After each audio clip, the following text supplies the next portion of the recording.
చాలామంది ఎబ్రోనే సరిలేదు, అబ్బో సియోన్ అసలు సరిగా ఉందేంది నన్ను అంటున్నావు. వాళ్ళ సంగతి నీకెందుకు? ఏం అక్కడ ఆత్మీయులు లేరా? వాళ్ళని చూడు. మరి చెడిపోయినోడిని ఎందుకు చూస్తున్నావు?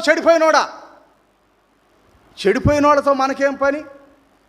మంచి వాళ్ళను చూస్తే అప్పుడు మనకి మనం కూడా ఇలా ఉండాలి.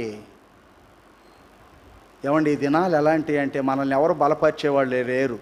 మనల్ని మనమే దేవునిలో వాక్యం ఇచ్చాడు. ఈ వాక్యం ద్వారాగానే మనం వినుడు ద్వారా, చదువుడు ద్వారా మనల్ని మనమే బలపరుచుకోవాలి. దేవుని రాకడ దినాలు, ప్రవచనాలని నెరవేర్చబడుతున్నాయి.